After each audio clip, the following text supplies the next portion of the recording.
ጤና ይስጥልን።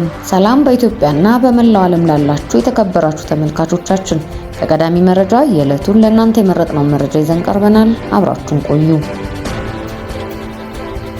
በዱባይ ላይ የሚደርሱ የኢራን ሚሳኤል ጥቃቶች የሚያሳይ ቪዲዮ ቀርጿል የተባለው የ60 ዓመት ብሪታንያዊ ጎብኚ የ2 ዓመት እስራት ሊፈረድበት እንደሚችል ተነገረ። የተባበሩት አረብ ኤምሬትስ የሕዝብን ሰላም የሚያውኩ ወሬዎችንና ፕሮፓጋንዳዎችን ማሰራጨት በሚል በደነገገችው ጠንካራ የሳይበር ወንጀል ሕግ መሰረት ግለሰቡ ከሌሎች 20 ሰዎች ጋር አብሮ ክስ ተመስርቶበታል። ምንም እንኳን ግለሰቡ የሀገሪቱን ሕግ የመጣስ ፍላጎት እንዳልነበረውና ቪዲዮውን ከማህበራዊ ሚዲያ ገጹ ወዲያውኑ ማጥፋቱን ቢገልጽም የሀገሪቱ መንግስት ግን ጥቃቱ የሚያሳየው ምስሎችን የሚያጋሩ ሰዎች ላይ ከፍተኛ እርምጃ እየወሰደ ይገኛል። እርምጃው እየተወሰደ ያለው የኢራን ድሮን እና ሚሳኤል ጥቃቶች በዱባይ አውሮፕላን ማረፊያና ታዋቂ ሆቴሎች ላይ ጉዳት እያደረሱ ባሉበት ወቅት ሲሆን መንግስት የሀገሪቱን ገጽታ ለመጠበቅ ሲል በማህበራዊ ሚዲያ ላይ የሚወጡ መረጃዎችን ለመቆጣጠር እየሞከረ መሆኑን ተመላክቷል። የህግ ባለሙያዎች በሀገሪቱ ያለው የሳይበር ህግ በጣም ሰፊ በመሆኑ ጎብኚዎችም ሆኑ ነዋሪዎች በማህበራዊ ሚዲያ ላይ የሚያጋሩትን ማንኛውም መረጃ ለረጅም ዓመታት እስራት ሊዳርጋቸው እንደሚችል እያሳሰቡ ነው። መረጃው የሚድል ኢስት ኒውስ ነው። በደቡብ ኢትዮጵያ ክልል በጋሞ ዞን የተለያዩ አካባቢዎች በተከሰተው የመሬት ናዳ እና የጎርፍ አደጋ ህይወታቸውን ላጡ ወገኖች ከመጋቢት 5 ቀን 2018 ዓ.ም ጀምሮ የ3 ቀናት ብሔራዊ ሀዘን ታውጇል። በእነዚህ ቀናት የኢትዮጵያ ብሔራዊ ሰንደቅ ዓላማ በሁሉም የሀገሪቱ ግዛቶች፣ በኢትዮጵያ መርከቦች፣ በኢትዮጵያ ኤምባሲዎችና ቆንስላ ጽሕፈት ቤት ዝቅ ብሎ እንዲውለበለብ ውሳኔ ተላልፏል። የጋሞ ዞን ዋና አስተዳዳሪ ዶክተር ደምሴ አድማሱ በሰጡት ቃል የሟቾች ቁጥር ወደ 107 መድረሱን አመላክተዋል።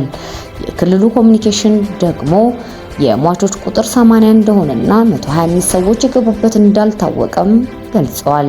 እስካሁን 11054 ሰዎች ተፈናቅለዋል። በሌላ በኩል የተጎዱ ወገኖችን መልሶ ለማቋቋም ድጋፍ እየተደረገም ይገኛል።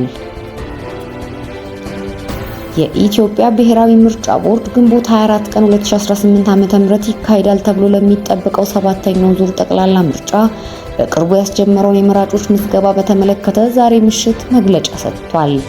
በዚህም ምዝገባ ይጀመርባቸዋል ተብሎ ከሚጠበቁት 52773 ምርጫ ጣቢያዎች 46757 ምርጫ ላይ ቁሳቁስ ተሰራጭቶ የመራጮች ምዝገባ እየተካሄደ መሆኑን ገልጸዋል። ይሁን እንጂ 6395 ስራ ያልጀመሩ ጣቢያዎች እንዳሉ በመጥቀስ ያልጀመሩበት ምክንያት የጸጥታ ችግርና የቁሳቁስ ገና በጉዞ ላይ መሆኑን ጠቅሰዋል። እንዲሁም እስካሁን ባለው መረጃ 9,036,994 መራጮች መመዝገባቸውን ገልጸዋል። በተያያዘ ዜና ቦርዱ የምርጫ ቁሳቁሶችን ወደ ክልል ካደረሰ በኋላ ከክልል ወደ ምርጫ ጣቢያዎች ለማድረስ የነዳጅና የትራንስፖርት ችግር አሁንም እንዳልተቀረፈ አስረድተዋል። እንዲሁም በዝናብ የተበላሹ ቁሳቁሶች አሉ ያሉት ወይዘሮ ሜላተወርቅ በአፋር ክልል ዳሉል ምርጫ ጣቢያ የምርጫ ቁሳቁሶች በመቃጠላቸው ቦርዱ እንደገና ለመላክ መገደዱንም ተናግረዋል። በሌላ በኩል ከሲስተም አቅም ጋር በተያያዘ መራጮች ለመመዝገብ ምርጫ ጣቢያ ሄደው እየተጉላሉ መሆኑን ቦርዱ መዝገቡን ገልጸዋል። ችግሩን ለመቅረፍ እየተሰራ መሆኑንም ተናግረዋል። እንዲሁም አንዳንድ ቦታዎች ላይ የኢንተርኔት ኔትወርክ ችግር ገጥሞናል ያሉ ሲሆን ይህንን ለመቅረፍ ከኢትዮ ቴሌኮም ጋር እየተሰራ መሆኑንም ገልጸዋል። ከምርጫ ጣቢያዎች ጋር በተያያዘ ቆርቆሮ በቆርቆሮ የሆኑ ለአካል ጉዳተኞች የማይመች ደረጃ ያላቸው የተሰጧቸው ምርጫ ጣቢያዎች እንዳሉም ዋና ሰብሳቢዋ ተናግረዋል። በተያያዘ ከ187,000 በላይ የምርጫ አስፈጻሚዎች ወደ ክልሎች መላካቸው ተጠቁሞ እጩ ሆነው እንደ ምርጫ አስፈጻሚ የተመዘገቡ አሉ። እጩ ሆነው የተመዘገቡ የምርጫ አስፈጻሚዎች ተገኝተዋል ብለው እርምጃ እንደተወሰደባቸውም ተናግረዋል።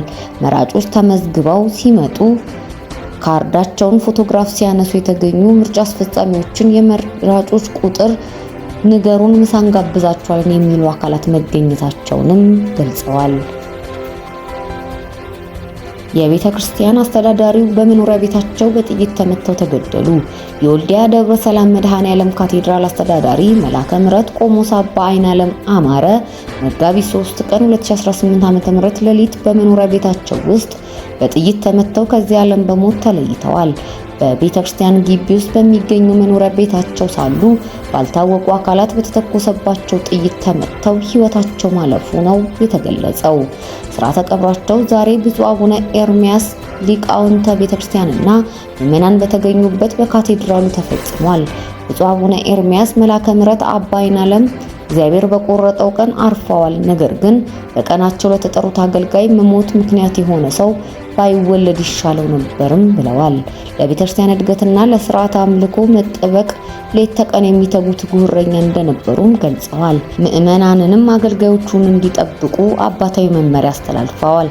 በ1958 ዓ.ም በጉባ ላፍቶ የተወለዱት መላከ ምሕረት አባ አይናለም በአገር ውስጥ ሐረር፣ ጅጅጋ፣ መርሳ፣ ወልዲያና በውጭ ሀገር የመንና ዱባይ በቤተክርስቲያን አስተዳዳሪነትና በቅዳሴ አገልግሎት ለ60 ዓመታት በታማኝነት አገልግለዋል። መረጃው የሰሜን ወሎ ሀገረ ስብከት ጽሕፈት ቤት ነው። ክቡራን ተመልካቾቻችን ለሰዓቱ የመረጥናቸው መረጃዎች ይህን ይመስላሉ። በሌላ መረጃ እስክንገናኝ ድረስ ሰናይ ጊዜ። ታማኝና ቀዳሚ መረጃ ለማግኘት ሰብስክራይብ በማድረግ ቤተሰብ ይሁኑ። ሌሎች ሰዎችም ታማኝ መረጃ እንዲደርሳቸው ላይክ እና ሼር በማድረግ አብራችሁን ሁኑ።